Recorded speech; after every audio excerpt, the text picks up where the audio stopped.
We're preparing. And we are live.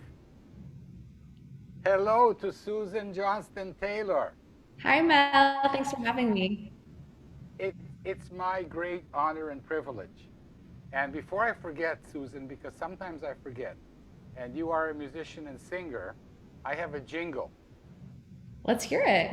Yeah, okay. I'm so happy that you said that because you don't have any choice in the matter. Okay, but I have to find it here. Here it is. You don't have any choice in the matter. No, that's Facebook. Okay, but I have to find it here. That's funny. Okay, are we ready? Let's do it. We are ready. Get a chair, grab a seat, or we'll sweep you off your feet. We move, we groove, you got Mel. Ease your legs, rest a while, all you gotta do is smile. We're swell, can't you tell, you got Mel.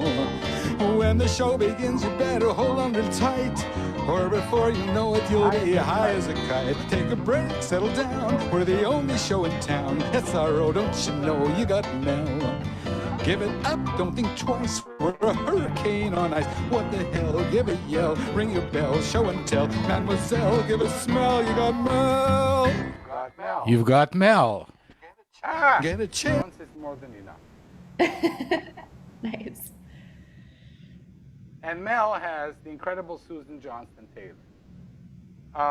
We haven't actually met. But we connected on Facebook. We belong to a group called Kidlit 411, or maybe 411. And I asked among 13,000 members who would like to help me create a list of agents to submit our manuscripts to. And out of 13,000 members, there were two kind souls that said yes, and you were one of them. And after I discovered your generosity of spirit, I then discovered that you are a wonderful writer with some brand new news to share, and also a singer. So we have lots to talk about. Welcome to the show, Susan.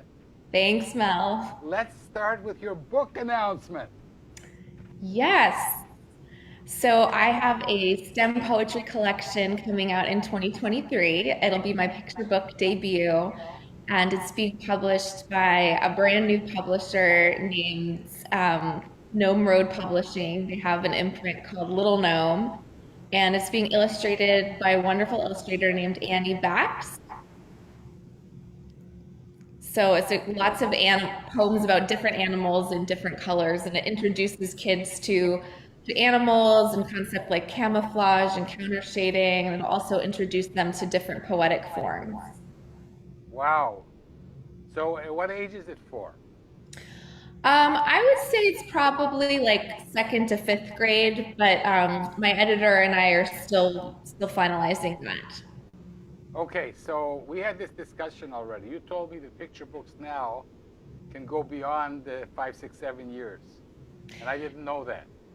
Yeah, particularly, so this one is heavily based in nonfiction because it shares some STEM topics. So those often do skew older than 8. Like we just studied a picture book in a class I'm taking that says it's geared towards 7 to 12-year-olds, which is a lot of that overlaps with middle grade age, but it's in a more accessible picture book format. Okay, but I have a lot of watchers, viewers, who don't know what STEM is. They think it's something that grows underneath flowers. It's an acronym for science, technology, engineering, and math. And sometimes you also see STEAM, which adds the arts component to that. Which is kind of funny, because what book doesn't have an arts component? Right. So, and that's marvelous. You know, you are one of, let's say, 1 in 5,000 writers that gets a book deal. So tell everybody how this, and it's brand new. Mm-hmm. So how did this happen? Now you can spill the beans, and then I'm going to ask you to read one of the poems, if you will. Oh yeah, well I'll pull that up after I share the story. So Last year, before the pandemic, I had this idea to write a concept book for kids about animals that come in colors that you wouldn't expect, like a pink manta ray. They're these multicolored squirrels that look kind of technicolor. And I was trying to figure out what is the best structure to present this information. And my thought was, well, if I were Jane Yolen, I would write this as a poetry collection. And I just eventually decided, you know what? I'm not Jane Yolen, but I'm going to write it that way anyway. Um, so But I, it's poetry with rhyme and meter. some of it is, it's all different poetic forms. Just like animals come in lots of different shapes and colors, I chose to make each one a different poetic style to introduce lots of variety. That's spectacular. But how did you find the publisher? So I had spent last year querying agents, and as you know, that's pretty tricky. I had one agent who requested a revise and resubmit, and that was actually really great feedback because she wanted me to revise for more surprise. There was one poem that she really liked that she felt had that element of surprise, and she felt like the other ones could have more surprise. So I completely went back to the drawing board. Some of the poems I had written, I decided to feature a completely different animal and go a completely different direction for more surprise. And I kept querying, and I had two agents who were interested in seeing more manuscripts, and that agent who had requested a revise and submit, and I had other agents that were, said things like, this is too similar to a book I just sold, or I love the writing, but I'm not sure about selling poetry. So at the end of last year, I said, you know what, if I'm not agented by January, I'm going to start submitting directly to editors because I really believe in this project. And, I've gotten good feedback from agents, but maybe poetry isn't something that agents are super excited about right now. So in March, Gnome Road opened. They opened I think it's 2 months out of the year they open for submissions. So March was one of the open submission months, and this project fit their manuscript wish list like a T. They were interested in lyrical, they were interested in STEM concepts. There are a few other elements that made me think this might be a good fit. So I submitted to them, and a couple weeks later, I heard from the editor that she was interested in setting up a Zoom, and then she let me know on the Zoom that she was very interested in acquiring the book, and then she eventually did. You must have been beside yourself. Yes, it was very exciting. And you didn't tell me any of this. Well, we just met. I've never seen you before, even on Zoom. And you look as nice as you are. Oh, thank you. So that's wonderful. So can you dig out a poem to read? If it's okay with you, I would love to read a poem from the anthology that came out this week. Listen, this is your program. You've got Mel. All right. You can read from the Bible. I don't care. So I submitted a poem to an anthology published by Bridget McGee. It's called 1010 Anthology, celebrating 10 in 10 different ways. So all of the poems have some connection to the word 10, whether it's the number 10 or tenacity or tentative or tenderness. And my poem is about 10 fingers on a piano. So it's called 10 Fingers, One Piano. Soaring, sliding, flitting, gliding, fingers dance across the keys, playing with a gentle ease. Tapping, trilling, skipping, thrilling, till the crowd cheers, encore please. Wow. I love that. Did that win a Thank you. prize in some contest?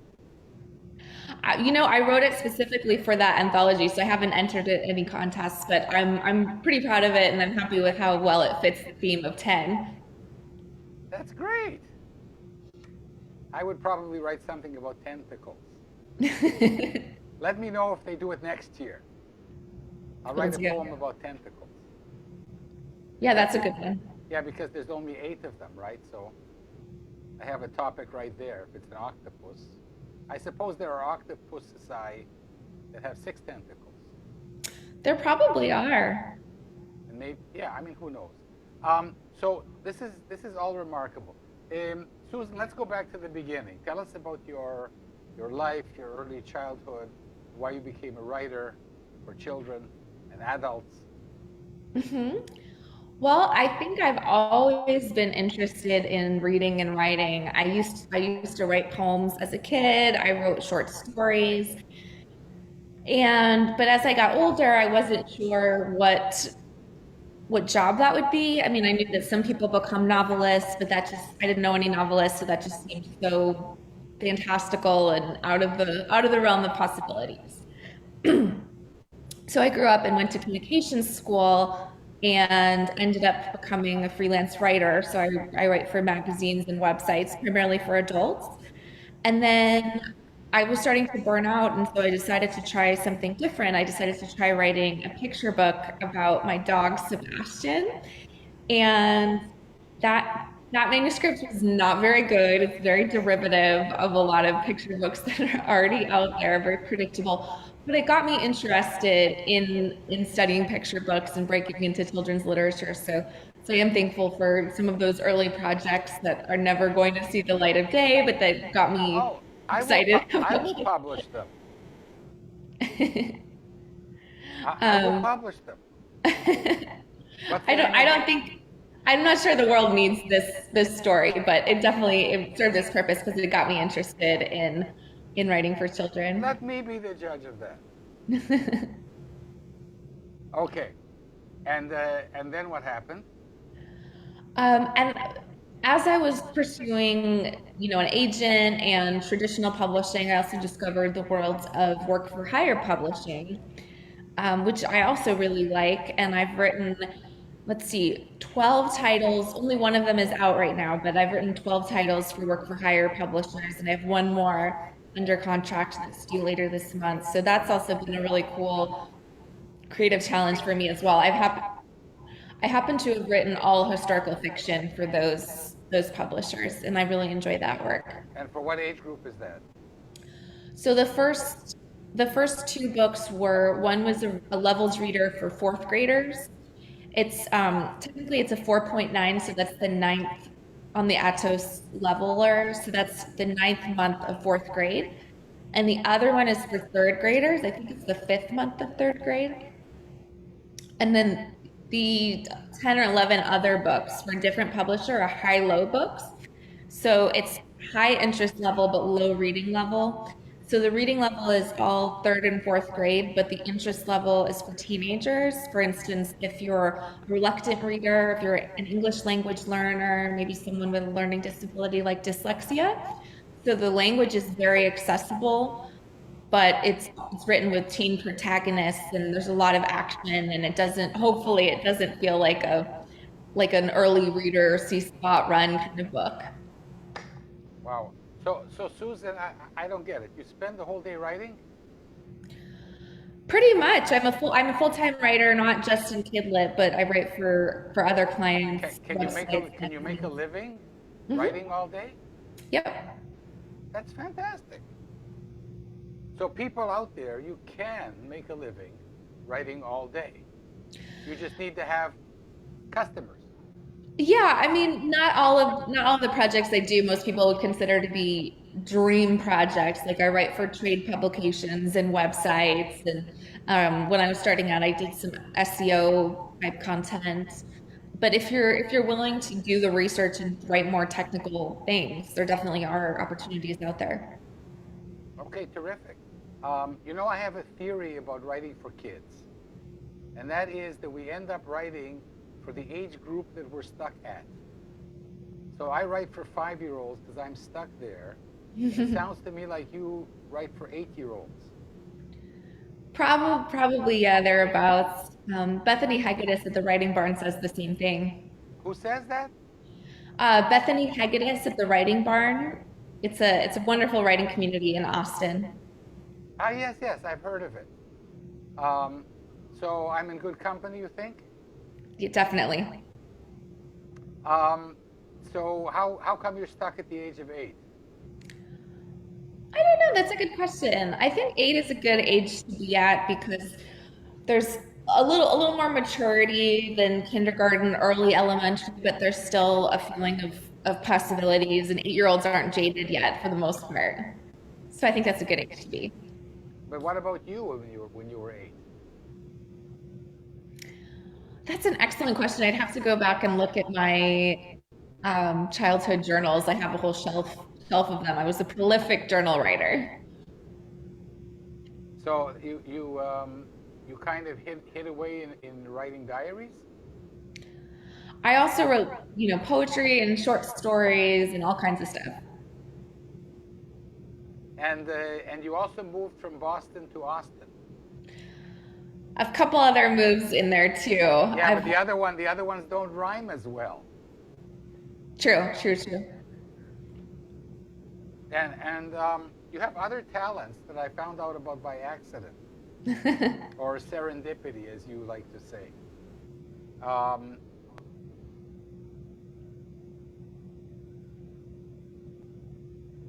Oh, Mel, can you say something again? I lost the sound. Uh-oh.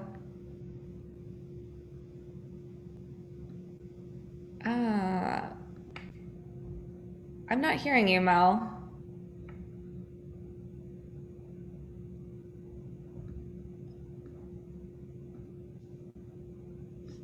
Uh-oh.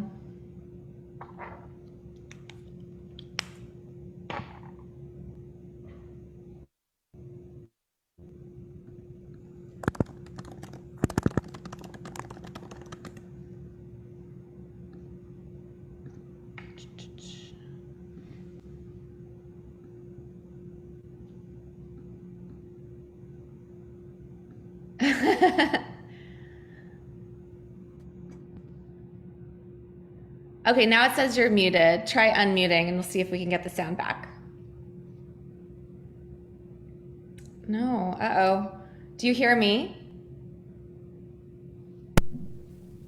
Hear me now? Yes, there we go. Okay. Sorry about that. I don't know what happened there. No, it's probably my fault. We'll have a look at it afterwards and see who's to blame and who should be contritious, if there's such a word like that. So because I know that you're a professional singer, now the whole world does, and I'd love you to sing something. What would you like to sing? Oh my goodness. I'm not warmed up. Let me think for a moment. I don't want you to be warmed up. This is just a sleeveless interview. Oh, let me think for a second. You can sing a Beatles tune.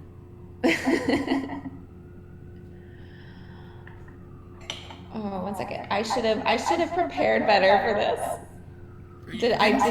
Didn't you know it was coming?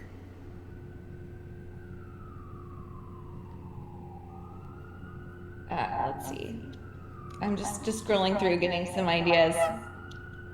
I can give you some ideas.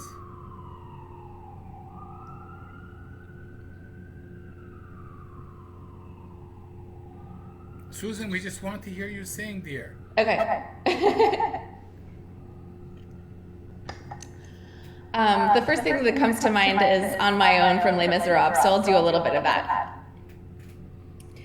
On my own, pretending he's beside me, all alone, I walk with him till morning. Without him, I feel his arms around me. All right, I'm getting a little echo in my AirPods, so I'll leave it at that. That was wonderful. So you're fond of musicals? I'm very fond of musical theater, yes. And how did that develop? Oh, I think it came from my grandparents and my parents. They had a lot of cast albums on vinyl. So we listened to, my dad loved My Fair Lady, and we listened to Oklahoma and all the classics. My Fair Lady, what's your favorite song? Show Me. Don't I talk also- of spring, show it ain't about. Yes. If you're in love, show me. Yeah, I also really love On the Street Where You Live, which I think is a song that you saw. Yes. So let's do a little duet. I have often walked down the street. Down the street before, but the pavement always stayed beneath my feet before. Here at once am I, several stories high.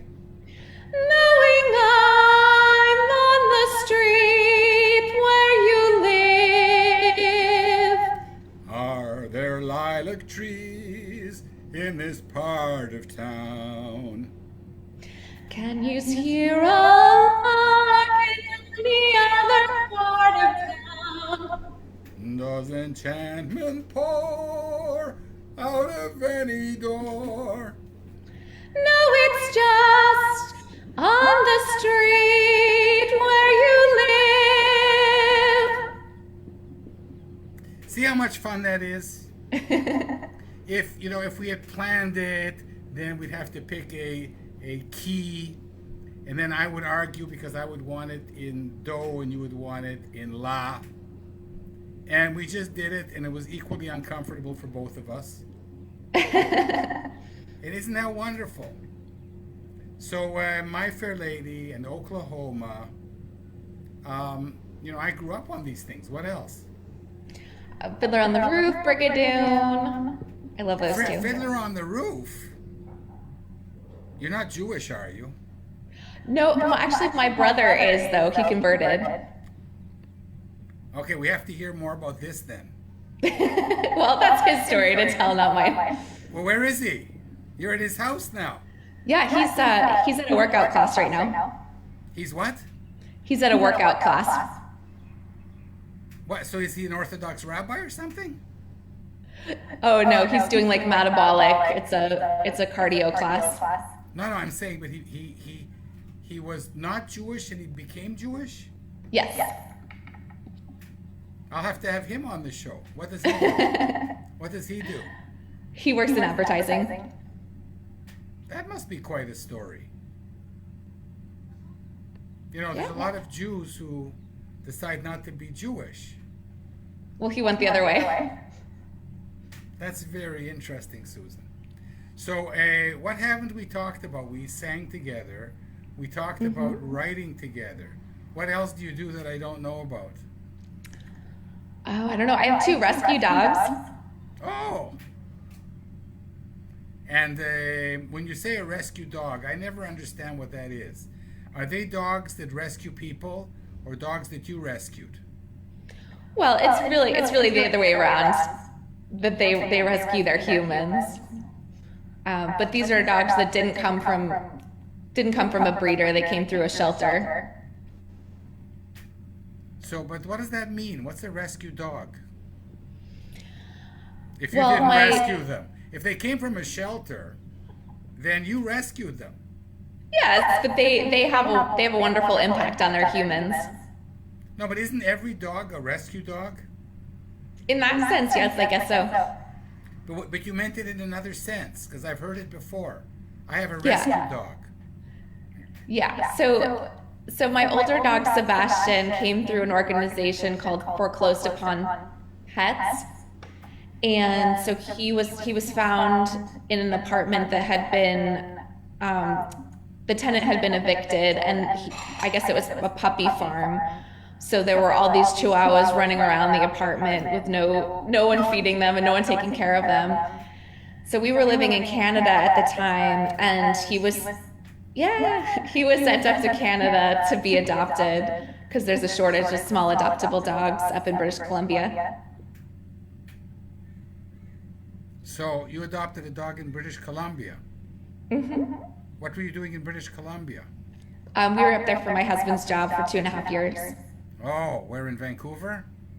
In Victoria, actually. Lucky you. Yeah, it's beautiful. It's not Canada, Susan. Winnipeg is Canada. Yeah, Calgary is Canada. it's pretty far south. Victoria is not Canada. Come visit in Ottawa some winter. I'll meet Yeah, you there. I've heard stories. I'll show you Canada. Ah, that's wonderful. So you have Canadian roots, and Yep. you have 2 rescue dogs, which are actually dogs that you rescued. Mm-hmm.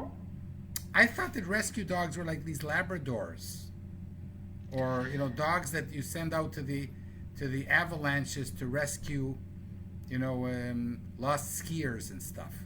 Oh, that's true. Those are search and rescue dogs. Ah, so this is a different kind. This is a dog that a non-search and rescue dog. Yeah. Actually, Kate Messner has a great series about a time traveling dog who has search and rescue training. Ranger in Time is a great series if you're into time travel. I'm really not, but I've written a lot of stuff for young children on dogs, which I haven't shared, but I will now, knowing that you like dogs. Nice. Yes, but this show is about you, Susan. Are you a shy person? No, I don't think so. Okay, that's good. So what haven't we talked about? What else would you like to talk about? Read us another poem. Sing a Let me Beatles see. tune. Let me pull up the other manuscript. Read something from your new acquisition. Yeah, I think I'll read the intro poem. And the title of this poem is Animals in Surprising Shades. And the poetic form for this one is an octave, which is an 8-lined poem. And as I'm sure you know, oct means 8, like the 8 limbs of an octopus. Ever seen a purple snail? A spotted newt with orange tail? If you'd like to take a look, please turn the pages of this book. For nature's full of brilliant hues, from vivid pinks to navy blues. Come marvel at the painted bugs, speckled frogs, and ruffled slugs. Wow! The meter is spot on. Thank you. I teach students not to rhyme. Not because it's difficult to rhyme at the end. It's easy to rhyme at the end. The difficulty is the meter in the middle. Yes. But because you're a musician, it works. That's what I think. Well, thank you. Not all of the poems in here rhyme, but the editor asked people if you're going to submit in rhyme, you had to say what the meter was, and I think that was a way to weed out people who don't maybe know their rhyme as well. I always rhyme in common rhyme. I start out and then I end up, the deedle deedle deedle dum, the doodle deedle dum. I'm a commoner. Anyway, this has been spectacular, and I'm so excited to meet someone like you. And the people watching should know that you are an extremely generous human being. And now, to show that you're going to sing me a Beatles song. Are you done? I don't know if I know that many. You don't like the Beatles? No, I do. So I'll help you. I'll tell you which song I want you to sing for me. Okay? Which is a show tune. And nobody knows that it's a show tune because at the beginning, the Beatles sang covers. Yeah, which And one? one I'm of their curious. covers was from The Music Man. Oh, Till There Was You. Yes! All right, I can do that. Just keep in mind that I'm hearing a little bit of an echo in my AirPod. In fact, maybe I'll take the AirPod out. All right. It's your Can you show, still hear me? Susan. Yes. Okay. There were bells on the hill, but I never heard them singing. No, I never heard them at all till there was you. Did you get all that? Yes. There were bells on the hill, but I never heard them ringing. No, I never heard them at all till there was you. And there was music, and there were wonderful roses, they tell me, in sweet, fragrant meadows of dawn and dew. There was love all around, but I never heard it calling. Singing, no, I never heard it at all till there was you. Splendid. That was Thank just you, Mel. Well, thank you, Susan. This has been incredible. I always ask my guests to sing a Beatles song at the end, but no one has ever done this song. You prompted me to think of a tune of theirs that started out as a show tune. But if you ask people my age, they think the Beatles wrote it. And even if you tell them that Meredith Willson wrote it, so they think that Meredith Willson was a woman, when indeed he was a man. Right. And I think The Music Man is one of the most underrated shows. Is that your brother? Yes, it is. Well, bring him on. You want to come say hi, Steve? Hi, Steve. Susan has told me all about you. I want to have you on the show too. Can he sing? Does Steve sing? I think I'm more of the singer in the family. Listen, you are a splendid singer. Thank you. So, this was awesome. Susan Johnston Taylor. It was incredible getting to know you a little bit and sharing you with the world. Congratulations on your 2 books. This is an incredible success. For people who don't know, it is almost impossible to break in to the children's book world, and you've done it twice on your own, and that's really incredible. And now you're going to help people like me, I hope. Anyway, it's been great. Your yes is next, Mel. Yeah. No, we'll talk about that off camera. I've had so many yeses in other fields that I'm wondering whether I deserve this one. I think that life has maybe been too good to me. I should maybe suffer a little bit more before I hear that yes. Anyway, it's been great having you on the show, and we're going to continue offline. Sounds good. Thanks, I Mel. hope in a week or two. So thank you very much for being on You've Got Mel, Susan Johnston Taylor. All right, bye. Keep smiling, keep singing, and keep writing. Thanks. You keep writing too. I can't help it. Bye. Bye.